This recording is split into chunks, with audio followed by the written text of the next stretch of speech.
All right, music fans, welcome back to the Real Music Observer. My name is Dave, observing real music in real time for real people just like you right there, and this guy right here, Steve Perry's Street Talk. Brilliant, brilliant album.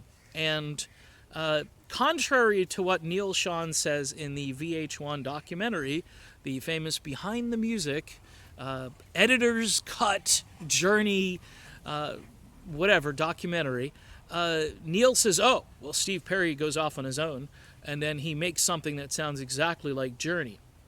No, not so much, Neil. In fact, when you've got Randy Goodrem writing songs with you, by the way, your IQ and your songwriting ability just jumped like 50 points with Randy on board. Study Randy. His legacy is immense.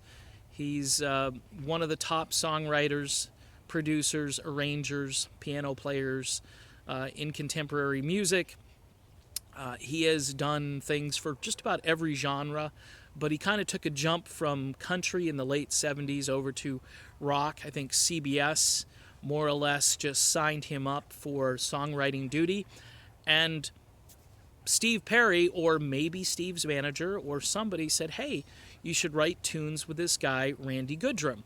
But if you look at Steve Perry's, like, his instincts, trajectory-wise, he had already done some stuff with Kenny Loggins, which I thought showed me that he wanted to be more of a contemporary West Coast guy, what I call quality rock guy, classy rock guy. He didn't want to just be running around the stage with the long hair, and he wanted to sit down and croon some tunes. Foolish Heart comes to mind. Seated in the theater, the video has him, and just he and a microphone, and that's all was needed for that video. The basics of that song and the whole late night feel and appeal to it screams something completely different from what Journey had done up to that point. Now, on Escape, they touched on it. On Frontiers was a pure arena rock album with Jonathan Cain's classical piano influence here and there.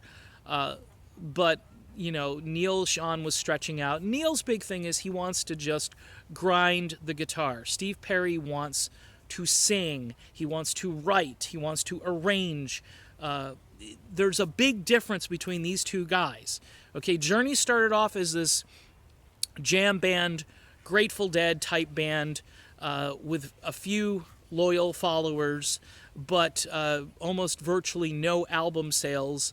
And CBS was really getting ticked off at them, and you probably already know the story.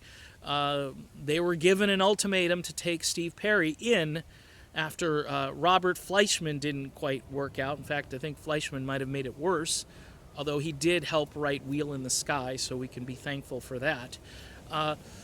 The point is, when Perry joins, he comes in as a crooner, but then his real goal, I think, is to become a real artist. He wants to be somebody who can write, produce, and arrange good quality music. You can look at the tune I Stand Alone, which David Foster helped write and produce and arrange. A brilliant, I would say almost a triumph of Steve Perry's career, and it's ironic. What's ironic about that song, much like Billy Joel's last song on his last album, where he basically says, "That's enough, I'm done." It was kind of like a prophetic ending. The title of the song escapes me, but people reference it all the time. It's like, oh, Billy's last tune, and it was more or less saying goodbye, and adios, I've done enough, I've had a good life, and I've made the best music I can. I Stand Alone right now stands, I believe, as Steve Perry's last recording from the Quest for Camelot, and that is also a reference maybe to his whole, just his life, how he's been standing alone, how he feels like he never was in Journey. Like, remember in the documentary, he told everybody that I never really felt part of this band. I mean, look at, and the Greatest Hits album cover. Do you see Steve Perry's face on it? No, he's crouched where you purposely can't see him, almost as if to say, "Hey, I'm not this guy. My persona is not. I'd rather hide and be in this picture, and do this little bird craning thing." Was just kind of an interesting reference there. And then he writes this song called "I Stand Alone." But getting back to Street Talk is not Journey. Street Talk is a mature attempt at West Coast rock.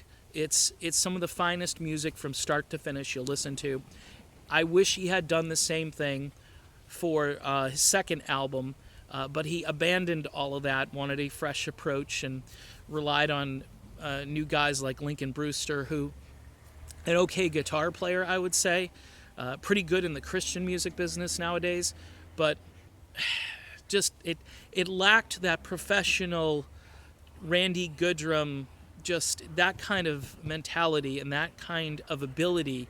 It's a different universe. It's a different level. And Steve took the best songs that he had, and he sat down with people who weren't arrangers and producers. At least they didn't have that in their background for a long period of time. And I think the results speak volumes. I mean, there are a couple of good songs on that album, but Street Talk is a gem, people. It's one of those albums that I would put up against any of the Journey albums. And quite honestly, you can listen to Street Talk from start to finish. I can't even, there are times where, I like Escape a lot, but there are a couple of tunes on Escape I'm like, where they tried really too hard to write a hard guitar riff instead of just, trying to write a good song that people could listen to on the radio. So that's my take on Street Talk. Randy Goodrem, look him up. He's pretty much a musical genius. And it would be cool if Perry, had teamed up with him or somebody like David Foster or Jay Graydon for his new project, which is still under wraps and unreleased. Okay, that's it. I'm Dave. This is the Real Music Observer. We'll be back observing more real music in real time for real people, just like you and just like me. And I'll talk to you then.